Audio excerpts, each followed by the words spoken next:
إن الحمد لله نحمده ونستعينه ونستغفره ونعوذ بالله من شرور أنفسنا ومن سيئات أعمالنا من يهده الله فلا مضل له ومن يضلل فلا هادي له وأشهد أن لا إله إلا الله وحده لا شريك له وأشهد أن محمدا عبده ورسوله أعوذ بالله من الشيطان الرجيم بسم الله الرحمن الرحيم ألم تر إلى الذين بدلوا نعمة الله كفرا وأحلوا قومهم دار البوار جهنم يصلونها وبئس القرار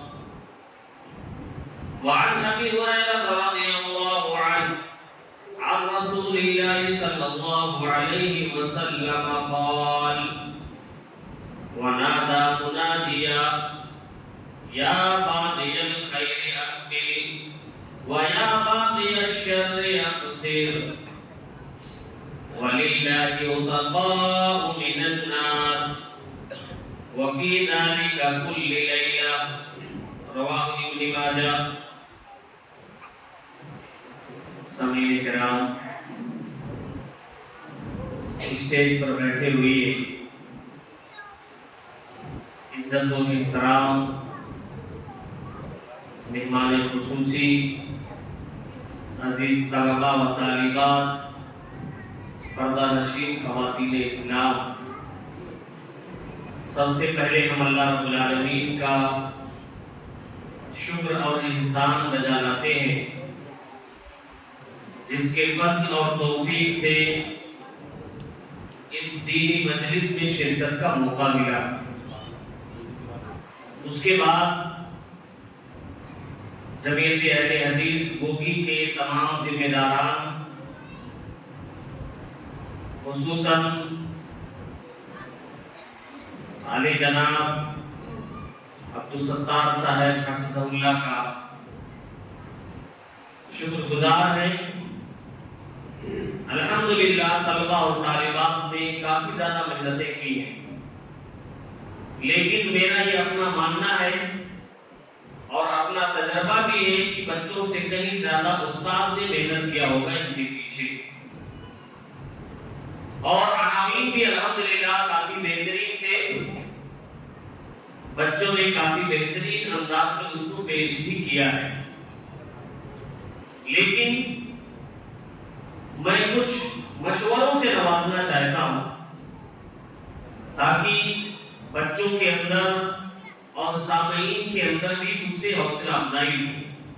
میرا مشورہ دینے کا یہ مطلب نہیں ہے کہ بچوں نے اچھا پیش نہیں کیا، بلکہ اس میں اور زیادہ بہتری لائی جا سکتی ہے. مثال کے طور پر بچوں میں 3 یا 4 زمرے بنا لیے جائیں. کچھ بچے تقریر لیں، کچھ بچے حمد و نعت پیش کریں جن کی آواز بہتر ہو، جن کی آواز اچھی ہو، اور پھر انہی بچوں میں سے کچھ بچوں کو سوال اور جواب دیا جائے. دینی معلومات جو اسلامی یا سیرت کے اوپر جو کتابیں ہیں اسلامی کوائز کے نام سے، تاکہ دینی معلومات بھی صحابہ کے بارے میں، سیرت رسول کے بارے میں، امہات المؤمنین کے بارے میں، دین اسلام کے بارے میں، قرآنی معلومات کے بارے میں، یہ بھی بچوں کو ساتھ ساتھ عوام کو بھی اس سے معلومات ان کے اندر بڑھے. اور اسی طرح مکالمہ بھی کچھ بچے لیں. جیسے ابھی ایک تقریر ہوئی تعویذ اور گنڈے کے اوپر، تو اسی موضوع پر ایک مکالمہ دیا جائے، ایک بچے کو دلیل کی روشنی میں پیش کرنے کو کہا جائے اور ایک بچے کو جو صرف عقلی خیال سے اس کو مانتے ہیں اس طرح پیش کیا جائے، تاکہ لوگوں کو بھی سمجھ میں آ سکے کہ یہ چیز کون سی حق ہے، کون سی باطل ہے. اس سے کیا ہوگا، بچوں کے اندر بھی حوصلہ بڑھے گا اور جو سامعین ہوں گے ان کے اندر بھی حوصلہ افزائی کا اور ان کو بھی سننے میں اور زیادہ مزہ آئے گا. تو اس طریقے سے مجلس کو اور زیادہ بہتر کیا جا سکتا ہے، یہ میرا اپنا ذاتی مشورہ ہے۔ تو الحمدللہ مجموعی طور پر مجلس بہت زیادہ کامیاب رہی، بچوں نے محنت کی ہے، اللہ ان کی محنتوں کو قبول فرمائے، دن دگنی رات چوگنی ترقی عطا فرمائے، اور اسی طرح اساتذہ کرام کو بھی استقامت نصیب فرمائے، ان کو اور زیادہ محنت اور دل لگی کے ساتھ اپنے اس مشن میں کام کرنے کی توفیق عطا فرمائے۔ کچھ دنوں پہلے ایک مسئلہ آیا تھا یہاں پر، جنت اور جہنم کے تصاویر بنا دیے گئے تھے، تو یہ مجھے یقین ہے کہ یہ چیز لا علمی میں کی گئی ہوگی۔ تو لا علمی میں جو چیز کی جاتی ہے اللہ تعالیٰ اس کا مواخذہ نہیں کرتا ہے۔ جیسے محدثین کا کہنا ہے کہ ایسے لوگ جن تک دین نہیں پہنچا، دین تک شریعت نہیں پہنچی، جو دین کے بارے میں نہیں جان سکے، ان کا معاملہ اللہ کے حوالے۔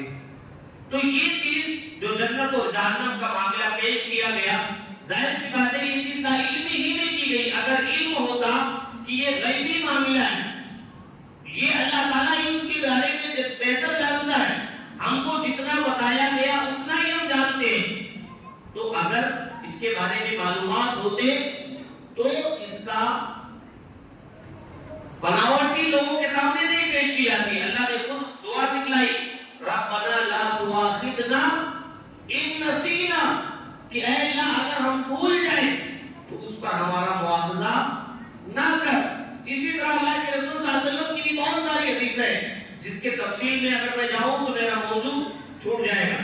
بہرحال یہ چیز لا علمی میں ہوئی، اس کو زیادہ بڑا مسئلہ مت بنائے، اور جن لوگوں نے بھی اس طرح بنایا ہے انہوں بھی اپنے اس غلطی کا اعتراف کرتے ہوئے آئندہ اس طرح کی جرات یا اس طرح کی کوئی بات کرنے سے پہلے اس کی تحقیق کر لیا ہے۔ اب میں اپنے موضوع پر آتا ہوں، استقبال رمضان۔ کچھ ہی دنوں کے بعد ایک مبارک مہینہ ہمارے سامنے آنے والا ہے، جو اللہ رب العالمین کی طرف سے امت محمدیہ کو ایک نعمت کے طور پر ادا کیا گیا ہے۔ ظاہر سی بات ہے دنیا کا دستور بھی یہی ہے کہ جب کسی کے گھر کوئی بڑا آدمی آنے والا ہوتا ہے، کوئی مہمان آنے والا ہوتا ہے، تو ہم اس کے استقبال کے لیے کئی دنوں سے تیاری کرتے ہیں۔ گھر کے سامان اگر بکھرے ہو، ادھر ادھر پڑے ہو، گھر کے اندر کوئی کچرا ہو تو اس کو صاف کرنے کی کوشش کی جاتی ہے، اور اس کے کھانے پینے کا انتظام کیا جاتا ہے، اور اگر گھر کے اندر کہیں مرمت کی ضرورت پڑ جائے تو مرمت کو بھی درست کیا جاتا ہے۔ تو اللہ رب العالمین کی طرف سے یہ رمضان ایک مہمان بن کر کے آ رہا ہے، اس کے استقبال کے لیے ہمیں اور زیادہ تیاری کرنے کی ضرورت ہے۔ ہم اس کی تیاری کیسے کریں؟ سوال یہ پیدا ہوتا ہے۔ تو سب سے پہلی چیز، رمضان المبارک کے مہینے کو اللہ کی طرف سے ایک نعمت سمجھے، اللہ رب العالمین کا دیا ہوا ایک نعمت ہے، اور اس کی قدر کرنے کی کوشش کرے۔ اللہ کے رسول صلی اللہ علیہ وسلم فرماتے ہیں، من صام رمضان ایمانا و احتسابا غفر له ما تقدم من ذنبه۔ اللہ کے رسول صلی اللہ علیہ وسلم فرماتے ہیں کہ جس نے رمضان کے روزے کو ایمان اور اخلاص کے ساتھ رکھا، اللہ تعالیٰ اس کے گزشتہ سارے کے سارے گناہوں کو معاف کر دے گا۔ تو یہ ایک نعمت ہی ہے جس کے ذریعے اللہ تعالیٰ انسان کے سارے گناہوں کو معاف کر دیتا ہے، اور جس نے اس کی ناقدری کی، رمضان کا مہینہ پایا لیکن جس سے فائدہ نہیں اٹھایا، اس کی اس نعمت کی ناقدری کی، تو ایسے لوگوں کو بھی اللہ رب العالمین وارننگ دیتا ہے جو نعمت کی ناقدری کرتے۔ اللہ تعالیٰ فرماتے ہیں سورہ ابراہیم سورہ نمبر 14 آیت نمبر 28 اور 29 کے اندر، أَلَمْ تَرَ إِلَى الَّذِينَ بَدَّلُوا نِعْمَةَ اللَّهِ كُفْرًا وَأَحَلُّوا قَوْمَهُمْ دَارَ الْبَوَارِ جَهَنَّمَ يَصْلَوْنَهَا وَبِئْسَ الْقَرَارُ۔ اللہ رب العالمین فرماتے ہیں کہ نبی کریم صلی اللہ علیہ وسلم، کیا آپ نے ان لوگوں کی حالت پر غور نہیں کیا؟ ان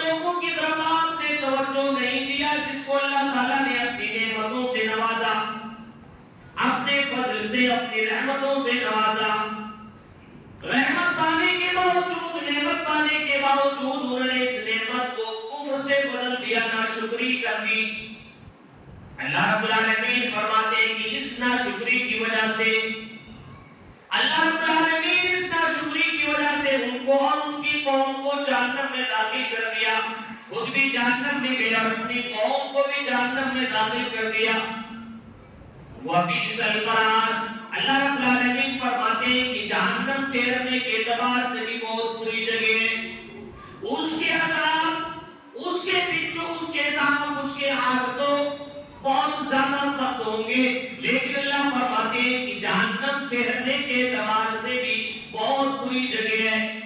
تو اللہ نے واضح کر دیا کہ جس نے رمضان جیسی نعمت کو پایا، رمضان جیسے اللہ کی رحمت کو پایا، اپنے گناہوں کی معافی نہیں مانگ لی، اپنے گناہوں سے توبہ نہیں کر لیا، اللہ رب العالمین فرماتے ہیں کہ ایسا انسان جہنم کے حوالے کر دیا جائے گا. تو رمضان ایک نعمت کے طور پر اللہ تعالیٰ نے امت محمدیہ کو عطا کیا ہے. اب اس نعمت کا دوسرا پہلو یہ ہے کہ اس مہینے میں جانے سے پہلے اپنی نیت کو خالص اللہ تعالیٰ کے لیے کریں. خالص اللہ تعالیٰ کے لیے کریں. میں 20 سال سے ایک بھی روزہ نہیں چھوڑا، جب سے ہوش سنبھالا ہوں تب سے ایک بھی روزہ نہیں چھوٹے. یہ سارے جملے استعمال کرنا بند کریں، اس لیے کہ آپ اللہ کے لیے روزہ رکھ رہے ہیں، اللہ کے لیے قیام کر رہے ہیں، اللہ کے لیے صدقہ و خیرات کر رہے ہیں.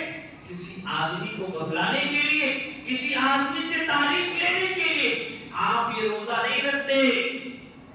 اللہ رب العالمین فرماتے ہیں سورہ بینہ سورہ نمبر 98 آیت نمبر 5 کے اندر، وَمَا أُمِرُوا إِلَّا لِيَعْبُدُوا اللَّهَ مُخْلِصِينَ لَهُ الدِّينَ. اللہ تعالیٰ تم کو اس بات کا حکم دیتا ہے کہ اللہ رب العالمین کی خالص عبادت کرو، دین کو اللہ تعالیٰ کے لیے خالص کر دو، یکسو ہو کر کے صرف اللہ تعالیٰ کی عبادت کرو.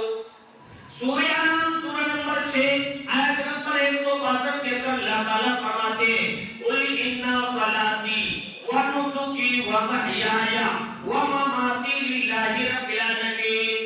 اے نبی کریم صلی اللہ علیہ وسلم آپ لوگوں کو بتا دیجئے، آپ لوگوں سے کہہ دیجئے کہ اے لوگوں تمہاری زندگی کا مقصد یہ ہونا چاہیے کہ اے اللہ اگر میری زندگی ہے تو تیرے لیے، اگر میرا مرنا ہے تو تیرے لیے، اگر میری کوئی عبادت ہے، میری قربانی ہے، میرا نماز ہے، میرا جینا ہے، میرا مرنا ہے، ساری کی ساری عبادتیں اللہ تیرے لیے ہے، دنیا میں کسی سے کوئی تعریف نہیں چاہیے.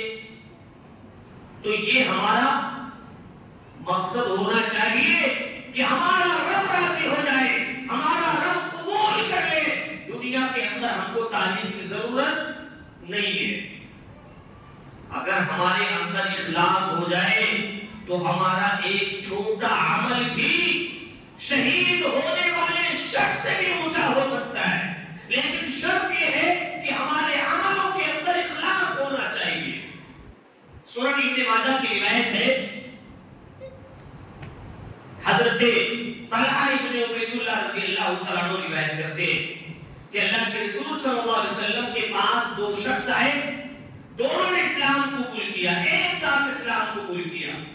اسلام قبول کرنے کے بعد ایک شخص جنگ میں جا کر کے شہید ہو گیا اور دوسرا شخص اس کے 1 سال بعد تک بھی زندہ رہا. حضرت ابو طلحہ ابن عبید اللہ رضی اللہ تعالیٰ عنہ بیان فرماتے ہیں کہ میں نے ایک دن خواب میں دیکھا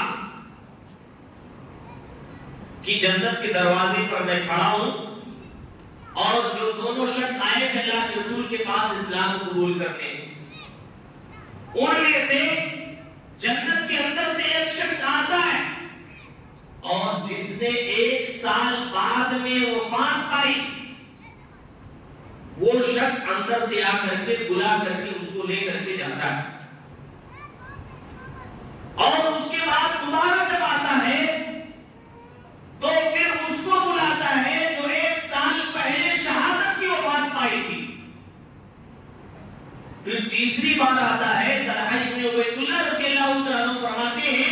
کہ مجھے کہتا ہے کہ ابھی تم واپس چلے جاؤ، ابھی تمہارے جنت کے اندر آنے کا وقت نہیں ہوا ہے، تم واپس چلے جاؤ۔ طلحہ بن عبید اللہ رضی اللہ تعالیٰ عنہ فرماتے ہیں کہ یہ خواب جب میں نے اپنے ساتھیوں سے ذکر کیا تو صحابہ تعجب کرنے لگے۔ یہ بات میں نے اللہ کے رسول صلی اللہ علیہ وسلم کے سامنے بھی جا کر کے ذکر کیا تو اللہ کے رسول صلی اللہ علیہ وسلم نے فرمایا کہ اے میرے صحابہ، من ای ذالک تعجبون، تم کو کس بات پر تعجب ہے؟ الیس مکث بعدہ سنہ فادرک رمضان فصام وصلی وکذا وکذا۔ اللہ کے رسول صلی اللہ علیہ وسلم فرماتے ہیں اے میرے صحابہ، تم کو کس بات پر تعجب ہے؟ کیا یہ شخص جو 1 سال کے بعد عام لوگوں کی طرح وفات پائی اور ایک شخص جو شہید ہوا 1 سال تک ہی زندہ نہیں رہا، رمضان کا مہینہ پایا، اس کے اندر نمازیں پڑھی، روزے رکھے، طرح طرح کی عبادتیں کی، اس کے باوجود بھی تم تعجب کر رہے ہو؟ اللہ کے رسول صلی اللہ علیہ وسلم نے واضح کر دیا اگر اخلاص کے ساتھ رمضان کے روزے رکھے جائیں، اخلاص کے ساتھ عبادت کی جائے، اخلاص کے ساتھ صوم و صلات کی پابندی کی جائے تو اللہ تعالی شہادت سے بھی زیادہ اجر و ثواب دے سکتا ہے۔ اللہ کے رسول صلی اللہ علیہ وسلم آگے فرماتے ہیں اسی لیے دونوں کے درمیان ایک جو شہادت کی وفات پائی اور ایک شخص جس نے رمضان زیادہ گزار کر کے گیا، اللہ کے رسول نے فرمایا دونوں کے درمیان زمین اور آسمان کے درمیان کتنا، ان دونوں کے درجوں میں فرق ہے۔ تو یہ اخلاص ہمارا مقصد صرف اللہ کو راضی کرنے کا ہو، دنیا کی کوئی طاقت کچھ بھی کہے فرق نہیں پڑتا، ہمارا رب ہم سے راضی ہو جائے، ہماری دنیا بھی کامیاب ہوگی اور آخرت بھی کامیاب ہوگی۔ رمضان سے پہلے حسن نیت کرے۔ حسن نیت کیا ہے؟ عزم مصمم، پختہ ارادہ، پختہ ارادہ، خالی زبانی نہیں کہ اس رمضان کے روزے رکھیں گے، پوری طرح بھی پڑیں گے، لیکن جب رمضان آتا ہے تو روزے بھی چھوٹ رہے ہیں اور تراویح بھی چھوٹ رہی ہے۔ عزم مصمم، پختہ ارادہ۔ بہت سارے مواقع شریعت اسلامیہ نے بیان کیے ہیں۔ اللہ کے رسول صلی اللہ علیہ وسلم نے فرمایا کہ جس شخص نے 40 دن تک لگاتار تکبیر اولیٰ کے ساتھ نماز ادا کر لی، 2 چیزوں سے بری کر دیا جاتا ہے۔ دنیا کے اندر جب تک زندہ رہے گا منافق نہیں ہوگا۔ اللہ کے رسول نے فرمایا کہ جب وہ وفات پائے گا جہنم سے آزاد کر دیا جائے گا۔ کتنا اچھا موقع ہے رمضان کے اندر 40 دن تک تکبیر اولیٰ کے ساتھ ٹھان لے، عزم کر لے، ارادہ کر لے کہ رمضان سے لے کر کے بعد کے ایام تک 40 دن تک لگاتار تکبیر اولیٰ کے ساتھ نماز پڑھیں گے۔ اس طرح کی نیت اگر ہوگی، آپ کی کہیں ایک دو رکعت چوک بھی گئی تو بھی اللہ تعالیٰ آپ کو پورا ثواب دے گا، پورا ثواب دے گا۔ آگے نہیں بتاتا ہوں میں۔ اللہ کے رسول صلی اللہ علیہ وسلم نے ایک مرتبہ حضرت ابو بکر صدیق سے پوچھا، صحابہ کرام بیٹھے ہوئے ہیں، اللہ کے رسول نے فرمایا تم میں سے آج کس نے جنازے کے پیچھے گئے؟ ابو بکر صدیق نے کہا کہ اللہ کے رسول میں نے۔ پھر اللہ کے رسول نے کہا کہ تم میں سے کس نے مسکین کو کھانا کھلایا ہے؟ ابو بکر صدیق نے کہا کہ میں نے۔ اللہ کے رسول نے پھر پوچھا کس نے صدقہ و خیرات کیا ہے؟ ابو بکر صدیق نے کہا کہ میں نے۔ پھر اللہ کے رسول صلی اللہ علیہ وسلم نے کہا کہ کس نے بیمار کی عیادت کی ہے؟ ابو بکر صدیق نے کہا کہ میں نے۔ اللہ کے رسول صلی اللہ علیہ وسلم نے فرمایا، صحیح مسلم کی روایت ہے، 1028 نمبر کی روایت ہے صحیح مسلم کی، اللہ کے رسول صلی اللہ علیہ وسلم نے کہا کہ جس کے اندر بھی یہ صفتیں جمع ہو جائیں وہ شخص جنتی ہے۔ ارادہ کریں آج کہ رمضان کے اندر اگر کہیں بھی ایسا موقع آئے گا تو اس سے فائدہ اٹھائیں گے۔ یہ عزم مصمم ہے۔ رمضان سے پہلے اگر آپ نے حسن نیت کر لیا، پختہ ارادہ کر لیا، کوئی کوئی شرعی عذر آ گیا آپ نہیں کر سکے تو بھی آپ کو ثواب ملے گا۔ اگر آپ نے رمضان کے مکمل روزہ رکھنے کا ارادہ کر لیا، اس نے نیت کر لی، عزم کر لیا، اس سے پہلے آپ کی وفات ہو گئی تو بھی اللہ تعالیٰ آپ کو پورے رمضان کا ثواب دے گا۔ دلیل کیا ہے؟ سنن ترمذی کی روایت، حدیث کے راوی حضرت کبشہ انماری رضی اللہ تعالیٰ عنہ روایت کرتے ہیں۔ سنن ترمذی کی 2325 نمبر کی روایت۔ ابو کبشہ انماری رضی اللہ تعالیٰ عنہ ایک لمبی روایت کے اندر فرماتے ہیں کہ اللہ کے رسول صلی اللہ علیہ وسلم نے فرمایا، ایک شخص جس کو اللہ تعالیٰ نے علم دیا، علم کے ساتھ ساتھ اس کو دولت سے بھی نوازا، وہ شخص اپنے علم سے، اپنے مال و دولت سے اللہ کے راستے میں خرچ کر رہا ہے، صلہ رحمی کر رہا ہے، اللہ کے رسول صلی اللہ علیہ وسلم فرماتے ہیں درجے میں سب سے اونچا شخص ہے، علم بھی پایا، مال و دولت بھی پایا، اللہ کے راستے میں خرچ کر رہا ہے، صلہ رحمی کر رہا ہے، رشتہ داروں کو بھی دے رہا ہے۔ اللہ کے رسول صلی اللہ علیہ وسلم نے کہا کہ سب سے اونچا درجہ پانے والا شخص ہے۔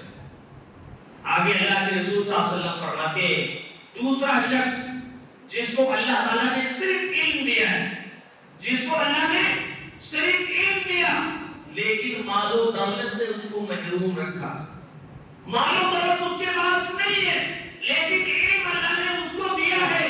اللہ کے رسول صلی اللہ علیہ وسلم فرماتے ہیں جس کے پاس علم ہے اور وہ نیت کرتا ہے، ارادہ کرتا ہے، پختہ سوچ اس کی ہے کہ اگر زندگی میں کبھی اللہ تعالیٰ اس کو مال و دولت سے نوازا، مال و دولت سے نوازا تو وہ بھی اللہ کے راستے میں خرچ کرے گا، اللہ کے راستے میں دے گا، رشتہ داروں سے صلہ رحمی کرے گا۔ اللہ کے رسول صلی اللہ علیہ وسلم فرماتے ہیں پہلے شخص کی طرح وہ بھی اجر و ثواب میں برابر ہے۔ تو یہ نیت، یہ حسن نیت، عزم مصمم، پختہ ارادہ کا فائدہ یہ ہوتا ہے کہ اگر انسان کسی شرعی عذر کی وجہ سے وہ کام نہیں بھی کر سکا تو اللہ تعالیٰ پورا کا پورا ثواب اس کو دیتا ہے۔ بہت ساری روایتیں، ایک اور مختصر واقعہ بیان کرتا ہوں جس سے بات کھل کر کے سامنے آ جائے گی کہ پختہ ارادے سے آدمی کو کتنا فائدہ ہوتا ہے۔ صحیح بخاری کے اندر بھی اور سیرت کی کتابوں میں بھی آپ کو ملے گا، سنن ترمذی کے اندر بھی یہ واقعہ آپ کو ملے گا۔ جنگ بدر کے موقع پر حضرت عثمان غنی رضی اللہ تعالیٰ عنہ جنگ بدر کے اندر شامل نہیں ہو سکے۔ وجہ کیا تھی؟ حضرت عثمان غنی رضی اللہ تعالیٰ عنہ کی بیوی نبی کریم صلی اللہ علیہ وسلم کی لخت جگر بیٹی حضرت رقیہ رضی اللہ تعالیٰ عنہ سخت بیمار ہے، لیکن حضرت عثمان غنی رضی اللہ تعالیٰ عنہ جنگ بدر میں شامل ہونے کا پورا ارادہ ہے، بلکہ گھر سے نکلتے بھی ہیں جنگ بدر میں شامل ہونے کے لیے۔ مسلمانوں کی تعداد معمولی ہے، تجربہ بھی پہلا ہے۔ حضرت عثمان غنی رضی اللہ تعالیٰ عنہ گھر سے باہر نکلتے ہیں، اللہ کے رسول صلی اللہ علیہ وسلم ملتے ہیں، کہتے ہیں کہ عثمان رضی اللہ تعالیٰ عنہ آپ واپس چلے جائیے۔ کیا کہتے ہیں؟ آپ واپس چلے جائیے اور جا کر کے اپنی بیوی حضرت رقیہ رضی اللہ تعالیٰ عنہ کی تیمارداری کیجیے، ان کی عیادت کیجیے۔ ایک بات تو یہاں یہ بھی معلوم ہوئی کہ اگرچہ بیوی کے اوپر فرض ہے کہ شوہر کی خدمت کرے، لیکن جب بیوی پریشانی میں ہو جائے تو شوہر کی بھی یہ ذمہ داری ہوتی ہے کہ اس کی مدد کرے۔ اللہ کے رسول نے کہا کہ عثمان غنی واپس جاؤ، تم اپنے بیوی کی خدمت کرو، تیمارداری کرو، اور ایسی بیماری تھی کہ اسی بیماری میں حضرت رقیہ رضی اللہ تعالیٰ عنہ وفات پا گئی۔ اللہ کے رسول صلی اللہ علیہ وسلم نے واپس جب بھیجا حضرت عثمان غنی رضی اللہ تعالیٰ عنہ کو، تو ساتھ میں اللہ کے رسول صلی اللہ علیہ وسلم نے کہا، سنن ترمذی کی روایت ہے، اللہ کے رسول صلی اللہ علیہ وسلم کے الفاظ ہیں، صحیح بخاری کے اندر اللہ کے رسول صلی اللہ علیہ وسلم فرماتے ہیں لَكَ أَجْرُ رَجُلٍ شَهِدَ بَدْرًا وَسَحْمُ. اللہ کے رسول نے کہا کہ عثمان تم واپس چلے جاؤ لیکن تم کو اتنا ہی اجر ملے گا جتنا جنگ بدر میں شامل ہونے والے شخص کو اجر ملے گا، اور تم کو مال غنیمت میں اتنا ہی حصہ ملے گا جتنا جنگ بدر میں شامل ہونے والے شخص کو مال غنیمت میں حصہ ملے گا. غور کریں، حضرت عثمان غنی رضی اللہ عنہ نے پکا ارادہ کیا، عزم مصمم کیا جنگ بدر میں شامل ہونے کی، لیکن مجبوری کی وجہ سے نہیں ہو سکے. لیکن اللہ کے رسول صلی اللہ علیہ وسلم نے کہا کہ اجر بھی تم کو اتنا ہی ملے گا جتنا جنگ بدر میں شامل ہونے والے شخص کو مال غنیمت میں اتنا ہی حصہ ملے گا جتنا جنگ بدر میں شامل ہونے والے شخص کو. تو معلوم ہوا کہ رمضان کے آنے سے پہلے ہر آدمی عزم مصمم کرے، صرف زبانی خرچ نہ کرے بلکہ عزم مصمم کرے کہ آنے والا رمضان پورا روزہ رکھنے کا اہتمام، پورے قیام اللیل کرنے کا اہتمام، رمضان کے اندر کم سے کم 3 مرتبہ قرآن مجید کی مکمل تلاوت. ارادہ کرو 40 دن تک لگاتار تکبیر اولیٰ کے ساتھ نماز، حضرت ابوبکر صدیق جیسا عمل، جنازے میں شرکت، مسکین کو کھانا کھلانا، صدقہ و خیرات کرنا، ایک بیمار کی عیادت کرنا، جنت کے مستحق بن جاؤ. اللہ کے رسول صلی اللہ علیہ وسلم نے موقع عنایت کیا ہے. تو معلوم ہوا کہ عزم مصمم سے انسان کو کچھ پا سکتا ہے اگر مجبوری کی وجہ سے وہ شخص نہیں کر پاتا ہے. اس کے بعد دلوں کی پاکی اور صفائی. رمضان ایک ایسا مہینہ جس کے اندر اللہ تعالیٰ کی خصوصی رحمت، خصوصی برکت، خصوصی ثواب اللہ تعالیٰ اپنے پاس سے ادا کرتا ہے. غور کریں، بہت ساری نمازوں کا ثواب اللہ نے متعین کیا، دوسری عبادتوں کا ثواب اللہ نے متعین کیا، لیکن روزوں کے بارے میں کہا کہ یہ میرے لیے ہے، میں جتنا چاہوں گا اتنا بدلہ اپنے بندوں کو عطا کروں گا. تو یہ اللہ تعالیٰ نے رمضان کے مہینے کو خصوصیت اجر و ثواب سے نوازا ہے. اس لیے ہر انسان رمضان کے اندر، اس مہینے کے اندر داخل ہونے سے پہلے اپنے دلوں کی پاکی اور صفائی کر لے. ہم کتنے سالوں سے اسلام کے اوپر زندگی گزار رہے ہیں. پیدائشی اسلام ہمارا، پیدا ہوئے تو اسلام پر، لیکن ہمارے دلوں کے اندر کینے بھرے ہوئے ہیں، ہمارے دلوں کے اندر حسد بھرے ہوئے ہیں، ہمارے دلوں کے اندر بغض بھرا ہوا ہے. جب تک یہ پاک و صاف نہیں ہوں گے رمضان کی عبادت بھی قابل قبول نہیں ہوگی. غور کریں حضرت سعد بن معاذ رضی اللہ عنہ کی سیرت پر.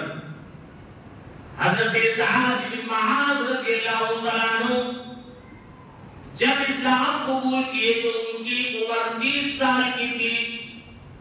حضرت سعد بن معاذ رضی اللہ عنہ جب ان کی وفات ہوئی تو 36 سال کی ان کی عمر تھی. غور کریں حضرت سعد بن معاذ رضی اللہ عنہ اسلام پر زندگی صرف 6 سال گزاری. 6 سال کی زندگی میں حضرت سعد بن معاذ رضی اللہ عنہ نے اپنے دل کی صفائی کس طرح کیا ہوگا. آج ہم 50 سال زندگی گزارتے ہیں لیکن اس کے باوجود بھی ہمارے بھائی سے اپنی دشمنی ہے، ہمارے رشتے دار سے دشمنی ہے، ہمارے پڑوسیوں سے دشمنی ہے، ہمارے بھائیوں سے دوست بھرا پڑا ہوا ہے، ہمارے دل کی صفائی کچھ بھی نہیں ہے. لیکن سعد بن معاذ رضی اللہ عنہ صرف 6 سال کی زندگی اسلام پر گزار کر کے وفات پا گئے. اللہ تعالیٰ نے کتنی بڑی بڑی فضیلتیں ان کو عطا کیا. اللہ کے رسول صلی اللہ علیہ وسلم فرماتے ہیں، صحیح بخاری کی روایت ہے، اهتز عرش الرحمن. وفات جب سعد بن معاذ رضی اللہ عنہ کی ہوئی ہل گیا. 6 سال میں کیسے انہوں نے اپنے دل کو پاک و صاف کیا, اللہ کا عرش ہل گیا. اللہ کے رسول صلی اللہ علیہ وسلم آگے فرماتے ہیں سعد بن معاذ رضی اللہ عنہ کے جنازے میں 70,000 فرشتے اللہ تعالیٰ آسمان سے بھیجا. کتنے زندگی گزاری اسلام پر؟ صرف 6 سال. ہم اسلام پر بوڑھے ہو جاتے ہیں پھر بھی نماز کا طریقہ آپ کو نہیں پتا.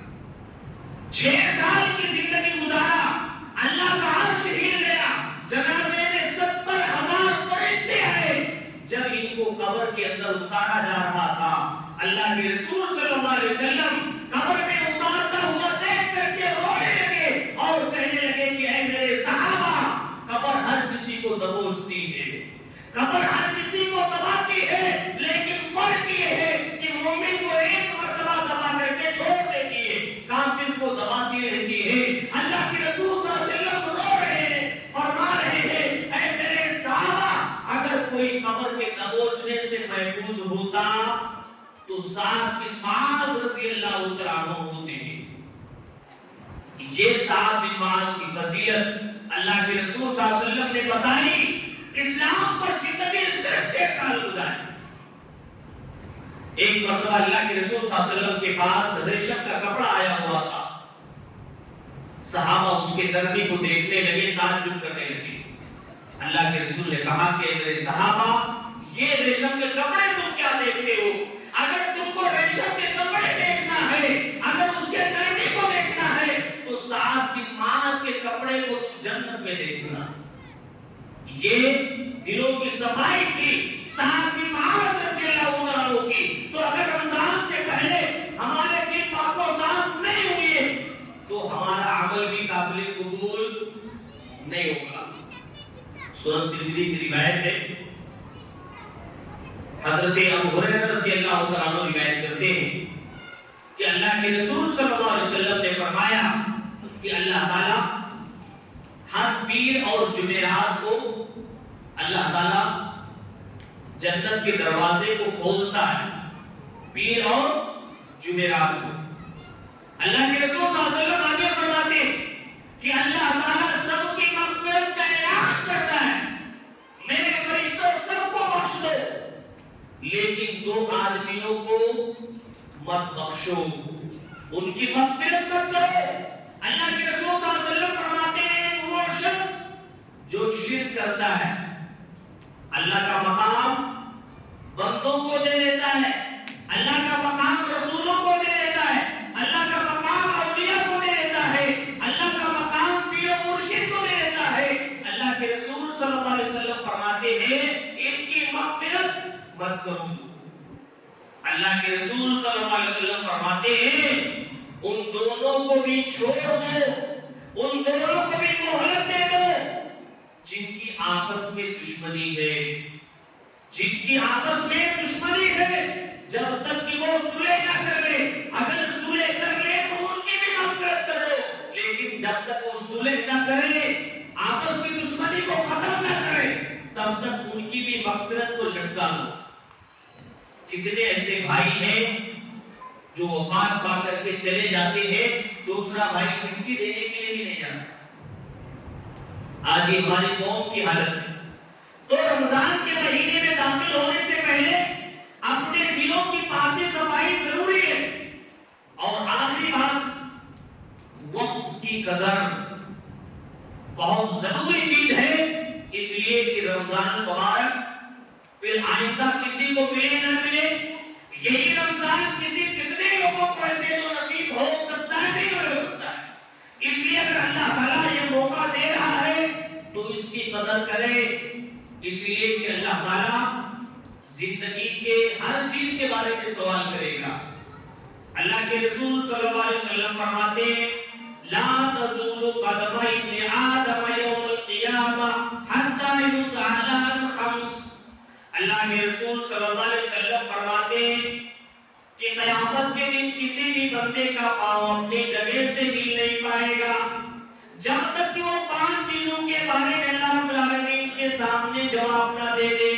جن میں سے پہلی چیز اللہ رب العالمین بندوں سے پوچھے گا وعن عمره فيما أفنى وعن شبابه فيما أبلى. اے میرے بندے یہ تو بتا تو نے اپنی عمر کو کہاں گوایا، بیکار کر دیا، یا فضول باتوں میں اپنی عمر کو گوا کر کے آیا ہے؟ اپنی پوری عمر کا حساب دے دے. اللہ کے رسول فرماتے ہیں جب تک اپنی عمر کا حساب نہیں دے گا تب تک اس کے قدم اپنی جگہ سے ہل نہیں سکتے.